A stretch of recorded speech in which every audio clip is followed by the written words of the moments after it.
Hello friends, welcome to defence matrix. तो एक news निकल कर आ रही है कतर से, जहां पर यह बताया जा रहा है कि जो 8 ex Indian navy personnels arrest किए गए थे स्पाइंग के केस में, उनको डेथ सेंटेंस दिया गया है। तो इनको 2022 में पकड़ा गया था और इस पर इंडिया की एक्सटर्नल अफेयर्स मिनिस्ट्री ने कोई कमेंट नहीं किया था इस मैटर को कॉन्फिडेंशियल रखते हुए। लेकिन अब जो कतर से न्यूज़ आई है ये काफ़ी शॉकिंग है और इसको इंडिया की एक्सटर्नल अफेयर्स मिनिस्ट्री ने भी शॉकिंग बताया है। तो ये 8 नेवल पर्सनल जो हैं ये कतर की अल दारा ग्लोबल टेक्नोलॉजीज के साथ काम करते थे, जो कि एक कंसल्टेंसी सर्विस प्रोवाइडर है जिसके फाउंडर खुद ओमान एयरफोर्स के एक्स ऑफिसर हैं। तो ये कंपनी ट्रेनिंग प्रोवाइड कराती थी कतर आर्म फोर्सेस को और उनकी सिक्योरिटी एजेंसीज को।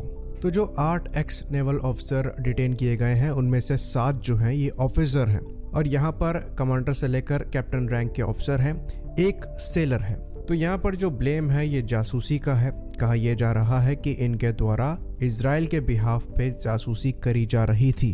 अब किस चीज़ की करी जा रही थी, तो यहाँ पर कहा जाता है कि कतर द्वारा इटली से काफ़ी सिक्रेटिव डील करी गई थी सबमरीन को एक्वायर करने के लिए, जो कि काफ़ी एडवांस है और डिफिकल्ट टू डिटेक्ट है। तो कतर का ये ब्लेम है कि इन सेलर्स ने इजराइल के बिहाफ पर इन सबमरीन्स की स्पाइंग करी है, जिसके लिए ये कहा जा रहा है कि कतर के पास इलेक्ट्रॉनिक एविडेंस भी है। फिलहाल के लिए ना ही इंडिया ने ना ही कतर ने इस केस की ज़्यादा इंफॉर्मेशन पब्लिक करी है।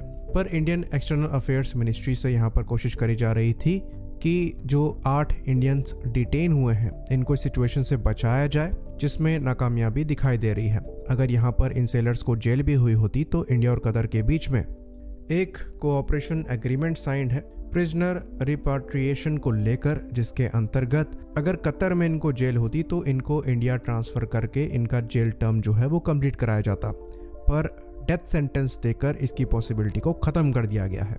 तो इस सिचुएशन के बाद से कई इंडियंस के रिएक्शन ये है कि कतर एक छोटी सी कंट्री है, ज़्यादा बड़ी मिलिट्री पावर भी नहीं है, तो हमें अपने सेलर्स को बचाना चाहिए और इसके लिए मिलिट्री एक्शन भी लेने चाहिए। खैर, इसमें यह बात तो बिल्कुल ठीक है कि कतर कोई बहुत बड़ी मिलिट्री पावर नहीं है और मिलिट्री एक्शन के अगेंस्ट में कतर प्रॉपरली रिएक्ट नहीं कर पाएगी। लेकिन हमें यहाँ पर पूरी पिक्चर देखनी चाहिए, जिसको समझने के लिए हमें इंडिया और कतर के रिलेशन समझने पड़ेंगे और ये समझना पड़ेगा कि कैसे कतर के पास इंडिया के अगेंस्ट में लेवरेज है। तो ये बात आपको जानकर हैरानी होगी कि कतर एक इस्लामिक कंट्री है और एक अरबिक कंट्री मानी जाती है, पर टोटल अरब्स की जो पॉपुलेशन है यहाँ पर खाली 40% है।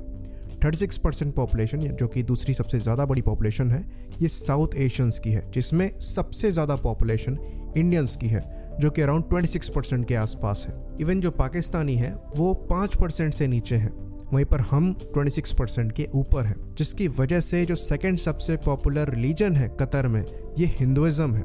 करीबन 15% के आसपास हिंदुइज्म फॉलो होता है, वहीं पर इस्लाम जो है ये 65% पर है।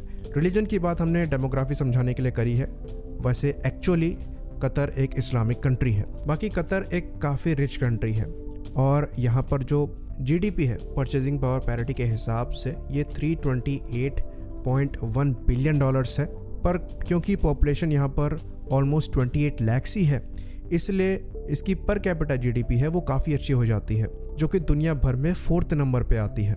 इकोनॉमी इनकी 62nd है, per capita income GDP purchasing power parity के हिसाब से 4th है। तो कतर एक बहुत छोटी सी कंट्री है लेकिन बहुत ज़्यादा रिसोर्सफुल है और ये दुनिया के one of the biggest LNG exporter है। साथ ही साथ इनके पास दुनिया का तीसरा सबसे ज़्यादा नेचुरल गैस रिजर्व और ऑयल रिजर्व है। तो साइज के हिसाब से काफ़ी ऊपर पंच करते हैं। अगर आप इंडिया और कतर के इकोनॉमिक रिलेशंस को भी देखेंगे तो 2022 में इंडिया का जो एक्सपोर्ट था कतर को ये $2.07 बिलियन था, वहीं पर कतर से हमने $17.55 बिलियन का इंपोर्ट किया था। तो अगर आप यहाँ पर डिपेंडेंस देखेंगे तो इंडिया कतर पर बहुत ज़्यादा डिपेंडेंट है कतर की इंडिया में डिपेंडेंस के कंपैरिजन में।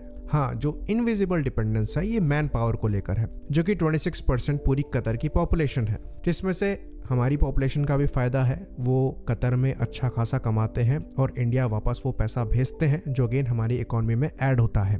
तो इंडिया जो कतर से इम्पोर्ट करता है इसमें मैक्सिमम जो है ये मिनरल फ्यूल, ऑयल और डिस्टिलेशन प्रोडक्ट है, जिसमें $14.96 बिलियन इंडिया द्वारा खर्च किए जाते हैं। यानी कि कतर का जो मेन लेवरेज है ये इनका नेचुरल गैस और ऑयल रिजर्व है। अगर आप वो पार्ट हटा दें तो चीज़ें इवन आउट हो जाती हैं। तो इंडिया की ग्रोइंग इकोनॉमी को एनर्जी चाहिए और ये रिक्वायरमेंट कतर द्वारा भारी मात्रा में पूरी करी जाती है। और इंडिया और कतर के जो रिलेशंस हैं ये एक्चुअली काफ़ी डिसेंट रहे हैं। इवन 2016 में कतर ने इंडिया के लिए जो गैस सेलिंग प्राइस है ये 12 से 13 डॉलर पर यूनिट से कम करके 6 से 7 डॉलर पर यूनिट किया था।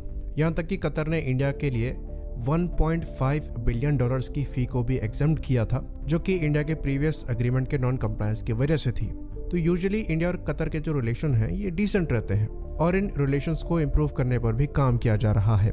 लेकिन कतर के पास इंडिया के ऊपर बड़ा लेवरेज है, जिसको हमने भी डिस्कस किया, जिसकी वजह से कतर द्वारा बीच बीच में ऐसे स्टेटमेंट भी दिए जाते हैं जो कि इनकी डोमिनेटिंग पोजीशन को दिखाता है।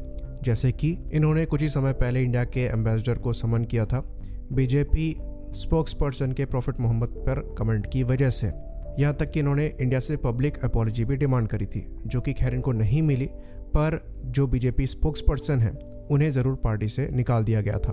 और अब ये 8 सेलर्स वाला मुद्दा, तो कतर कोई बहुत पुरानी कंट्री नहीं है। इनको इंडिपेंडेंस जो है ये 1971 में ही मिली है। ये भी पहले यूके की कॉलोनी हुआ करती थी, जिसके बाद से इन्होंने इंडिपेंडेंट फॉरेन पॉलिसी को अपनाया और अपने रिलेशंस को ऑलमोस्ट हर तरीके की कंट्रीज से अच्छे रखने की कोशिश करी। इनके रिलेशन यूनाइटेड स्टेट्स से भी अच्छे हैं तो ईरान से भी अच्छे हैं। इन्होंने फ्रांस के साथ भी रिलेशन मेंटेन किए हैं और रशिया के साथ भी किए हैं। तो ये अपने वेट से ऊपर पंच करते हैं और कई जगह नेगोशिएशन के लिए सामने आते हैं।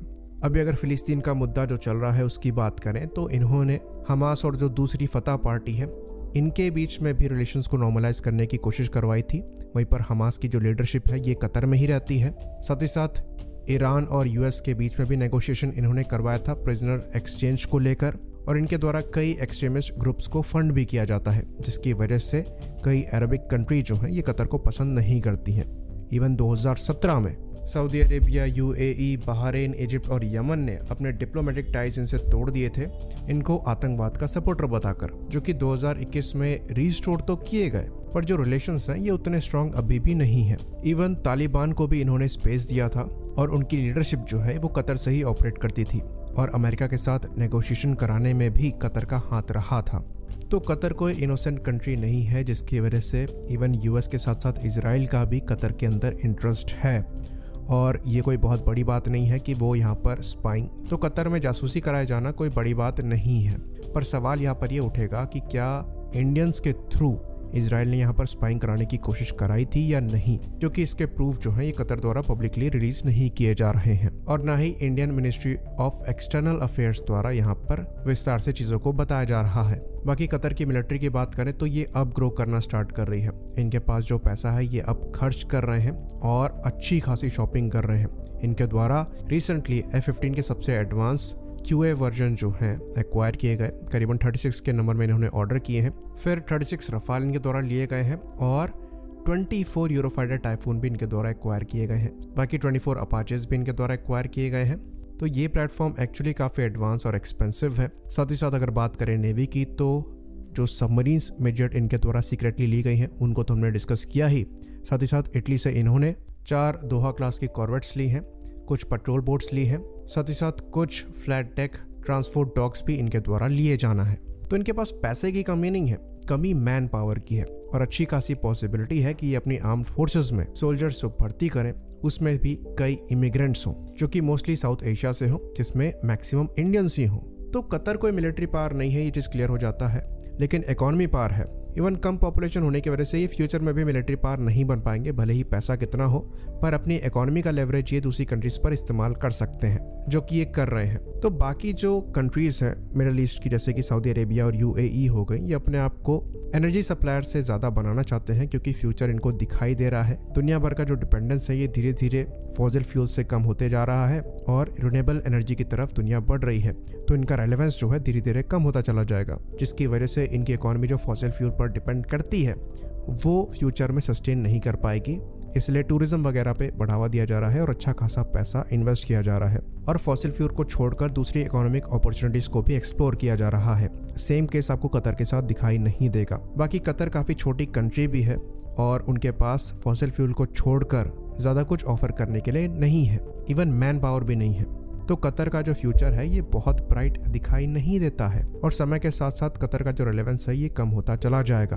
तो जो प्रेजेंट सिचुएशन है इसमें इंडिया कतर का ज़्यादा कुछ नहीं कर सकता, पर फ्यूचर में कतर इंडिया का ज़्यादा कुछ करने के लिए बचेगा इसकी पॉसिबिलिटी कम ही नज़र आती है।